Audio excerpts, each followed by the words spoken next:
For our next stop, we are traveling over 1,000 miles with our resident edge weapons expert, Doug Markida. We're heading to Combat Ready Art in Kalamazoo, Michigan. Once a manufacturing hub to automobiles, paper, and railway supplies, the area has been transformed into a thriving art community. And the forge it shows specializes in making blades and props for theater and stage combat. Now, 3 of their top smiths will compete to represent both this shop and me for their chance at becoming a Forge and Fire champion. Well, gentlemen, congratulations. The 2 of you are now moving forward in the second round of this tournament. And gentlemen, we want you to build another iconic weapon from Shakespearean history. We want you to build this. This here is Macbeth's sword. During the 11th century, the real Macbeth reigned as the King of the Scots for only 17 years, but his legacy famously lives on. Though based on fiction, William Shakespeare's play features one of the greatest duels of all time, where Macduff notoriously decapitates Macbeth in the final battle. This interpretation of Macbeth's sword is a faithful rendition of Scottish swords from the 11th century. Featuring a wide, double-edged blade, this sword is deadly enough for cutting and cleaving anyone and anything in its path, making it an ideal weapon for a king.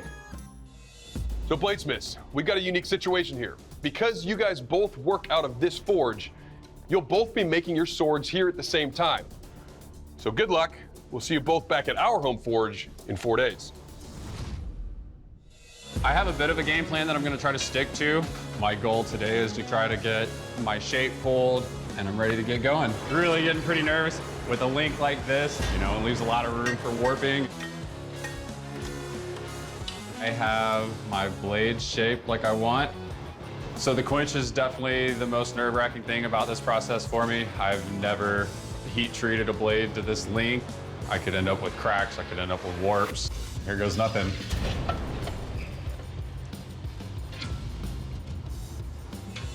Well, I'm glad to get that over with.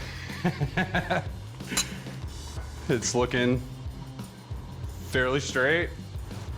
It was definitely the most stressful part of this process, in my opinion.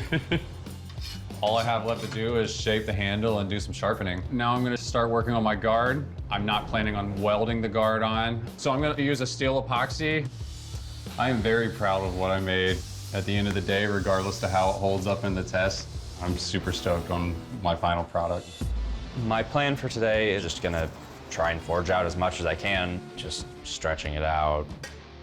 So I'm making the largest blade I've ever made in my life. With this material, I could probably make 10 of what I'm used to. Once I get my tip established, I'm moving down the blade. There's too much material there to move my hammer. I'm gonna give my arms a break and go over to the treadle hammer. The treadle hammer is gonna help me move more steel quicker than my arms can, and also thin out my blade. I get my blade pretty much drawn out. I'm liking the progress I'm making. I like the shape so far. The blade looks like a sword. I'm pretty nervous about this quench. This is the biggest thing I've ever tried quenching before.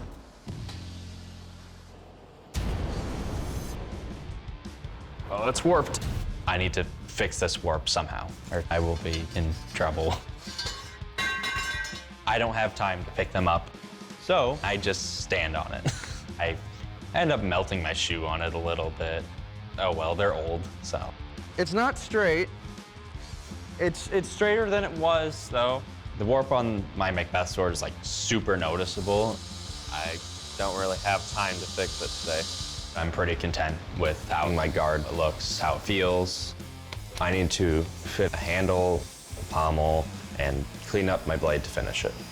I think this sword will give me a chance at $20,000.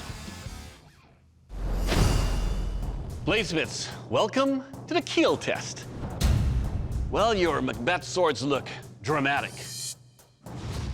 But are they lethal? Well, to find that out, I'm going to take your weapon, deliver some thrusts and slashes on this ballistics dummy. Blake, you're up first. You ready for this? I'm ready.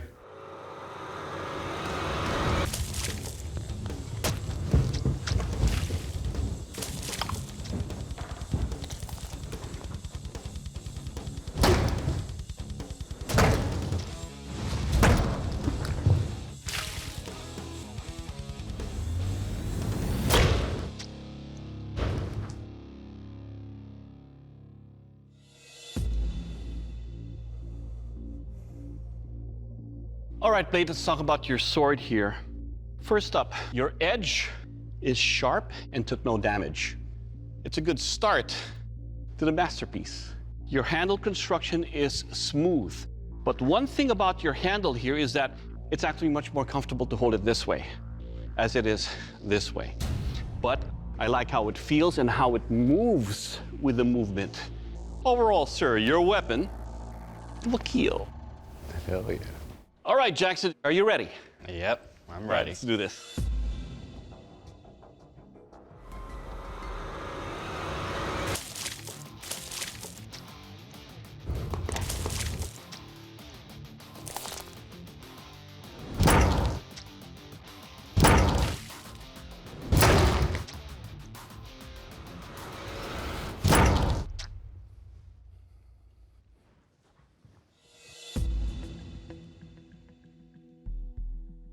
Who would have thought the old man would have so much blood on him? Jackson, let's talk about your Macbeth sword here. First up, before we started, your blade already had two bends. You have one at this juncture and another one up here, so almost like an S bend on that. But it didn't get any worse. Your edge is sharp. It was easy to wield and cuts deeply into the ballistics dummy. Overall, your weapon, it will kill. Thank you.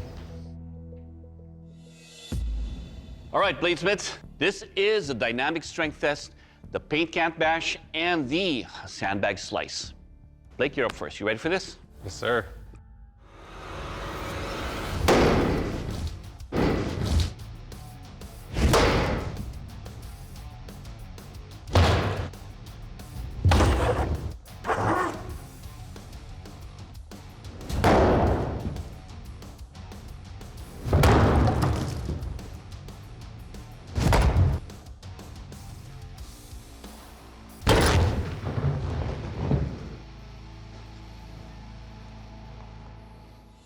All right, Blade, let's talk about your sword here. I love the balance you have on your sword. Your edge suffered no damage cutting into these paint cans, and they slice nicely on the sandbags. Overall, your weapon, it is strong and it will cut. Thank you. All right, Jackson, your turn. You ready? I'm ready. Let's do this.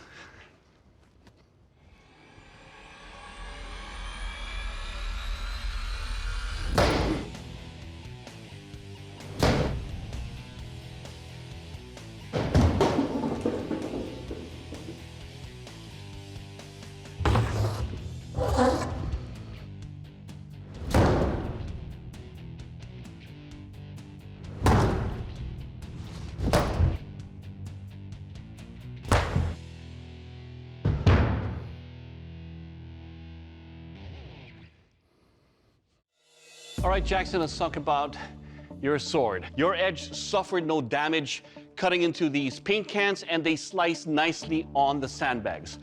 Color me impressed. But your blade earlier had a little bit of a bend, and it did get worse. There's some movement that happened during the test. Your edge did not have any damage, though. And overall, you have a strong and sharp sword. Good job. Thank you. Gentlemen, Doug chose your Forge Combat Ready Art in Kalamazoo, Michigan to represent him in the finals of our On the Road tournament. You both turned in impressive swords, but unfortunately only one of you can move forward. And the bladesmith moving forward in this competition is Blake. Congratulations.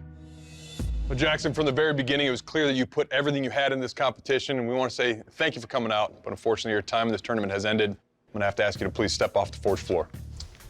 Good job. I agree with Doug's assessment of my sword. It was very difficult, but I did make it this far, and I'm proud of that. My sword came in with some warps, and during the testing, it moved, which is not good. I'm going home, but I'm gonna keep making blades and do blacksmithing.